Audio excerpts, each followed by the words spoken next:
Hello everybody, it's Tom here. I'm going to be making you baked tartiflette gnocchi, one of my favourite recipes from Twisted Cookbook. Let's be having ya, come on then, let's have a go. So what we're going to be doing is some pan-fried gnocchi with an amazing sauce that's finished in the oven. It's going to be creamy and rich, it's a real winter warmer and it's fantastic to eat with your friends and family, or either or both. So phase one, super easy, we're going to be doing some roasted caramelised shallots. You just need to pop some peeled small baby shallots, you can use long shallots if you like, pop them into a little roasting tray with a little bit of sugar to help them caramelise, and a little pinch of salt. That's pretty much it. How easy is that? This old chestnut goes right on top, loosely covering it. You just need to pop these in the oven for half an hour. So we're going to make some gnocchi. Now you need to bake your potatoes for gnocchi because you don't want any excess moisture knocking about. So I've just taken some Maris pipers, baked them on like a little bed of salt just to make sure as much moisture as possible has left the potato. And so now they're cool to the touch, so what I can do is just halve them and try not to get loads of skin in there because then that'll end up in your gnocchis and that. Sweet, okay, so that's all my potatoes. I've got about 800 grams of flesh here. Now what you want to do is you want to rice that directly onto a clean surface. So that's all my potatoes riced. Now what you want to do is you want to grab some egg yolk, just give it a little mix with your fingers and just drizzle that all over. We've also got some salt, because remember we haven't seasoned the potato, about a teaspoon. Grab 200 grams of flour, pop it directly into a sieve, and then just sieve it over. So now you can use a sharp knife for this, or you can use a bench scraper. And now what you want to be doing is chopping everything. So you don't want to be kneading this now, because that's going to overwork the gluten in the flour. You want to keep it so you're mixing everything using a sharp side of a bench scraper or a knife, and just chop everything through until it looks like pebbles. Little pebbles on a beach. So now you've got it to the stage where everything is fully homogeneous and mixed through. Now is an opportunity to get your hands involved, and you just want to bring this together. You don't want to work this loads, as I said, because then you're going to be working the gluten and that's going to give you tough old gnocchis. And you can add flour if you need it, if it feels a bit sticky, but it should come together using just enough of that gluten in the flour. So here you've got a lovely gnocchi log. So what we're going to do now is just cut it into two, just like that. You should be able to see like a nice texture that's not too dense inside. Fantastic. And then using a little bit more flour, go down on your surface and roll it into a longer log, a thinner log. And it's from this that you're going to be cutting your gnocchis. So once you've got one log prepared like that, you simply need to cut them into gnocchis. The best way to do it is to chop down and kind of flick away. And you don't have to be too exact, it doesn't matter if they're different sizes. And you just repeat that with all of your logs. So all my gnocchi are made. Now I'm just going to be boiling them in some heavily salted water. That's to season them further and make sure they taste really nice. In they go. So you want to do it in batches to make sure the temperature of the water doesn't drop too much. And then as you well know, they're ready when they float. Okay, so it's been about 3-4 mins and the gnocchi are ready. I've got an oiled tray here, just lightly oiled so they don't stick together. And we're going to let them steam dry and then we're going to be pan frying them so we get them all crispy and really, really good. So I've got a pan, ow! I've got a pan that's hot here. Don't do that at home, everybody. And just pop some olive oil in. Don't use butter at this point, because then all your butter will burn. And then all you need to do is chuck your gnocchis in. And again, you might want to do this in batches, just so you don't overcrowd the pan. So frying the gnocchi does two things.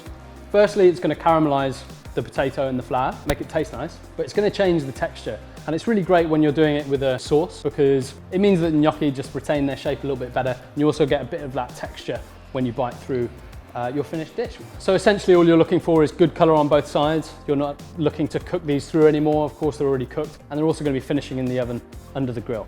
And just repeat until you've got lovely, crispy pillows of joy. And then we're going to be making our sauce that's going to pour all over there.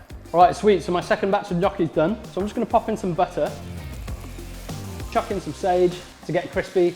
You can also put this on at the end if you like. But I'm chucking it in now so that it really infuses through the sauce when it's under the grill. Wow, look at that, man. Reserving some of the butter back because I don't want all of that in the sauce. So you can leave the residual fat in here for the second. I'm just going to pop in some lardons. You can use pancetta, you can use bacon, but I'm going for chunky lardons because I want a little bit of texture through my sauce. And you don't have to get this too crispy. I want a little bit of bite.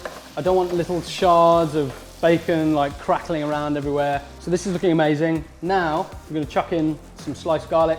We're just going to let that hit all of the bacon fat. And we're not looking to get any colour on it. We're just looking for that to get sticky. When it starts sticking to the end of the spoon, that's when you know it's ready. Oh, and you can smell it, and it smells so, so good. I'm gonna go in with 100 mils of white wine, and we're gonna reduce that. We're gonna cook away the alcohol, reduce it by half, and you can see the fat, the bacon fat is now emulsifying with the wine. That's the start of your sauce. So now I'm gonna be chucking in the chicken stock, and again, bring it up to heat, reduce it down by half. Just while that finishes off, I'm just gonna cut up some reblochon. Reblochon is the cheese that's traditionally used in tartiflette, hence why we're using it here. And you just wanna cut it into relatively thick slices, because if you went too thin, then you'd kind of lose some of that ooze. So yeah, I've got slices kind of like this, and the idea is to pop that over the top of your dish and let that cheese just kind of like ooze into the surrounding sauce and create a really bubbly, delicious thing to eat. It's gonna be so good, man. I'm so hungry. So my chicken stock is looking really good. Now I'm gonna go in with some cream. I'm just gonna season that with a little bit of pepper. And I know it's gonna need a tiny little bit of salt, but not much because the bacon's salty. Reduction number 3, you just wanna reduce that cream down. And remember I popped in some shallots to roast earlier on with a little bit of sugar and salt and some oil. They are now beautifully soft. I've just torn them up. They're really sweet and sticky. I'm dribbling. So I'm just gonna dot these in and around the gnocchi. No problem. Look at that. So this guy's good to go. Try and get every last piece of sauce in the dish. Give it a bit of a shuffle around, and then lay on our reblochon. And that, remember, is just gonna ooze through everything and give you a really, really amazing kind of like fondue, crispy gnocchi surprise. That looks good. Now that's gonna be popped under the grill. Let's sort it out, man. Ridiculous. Ha, sorry, Christmas tree. Man, that looks nuts. Basically all of the reblochon has given way and let itself down into the cream sauce. So now you've got kind of like marbled, cheesy, fondue, creamy, oh man, amazing.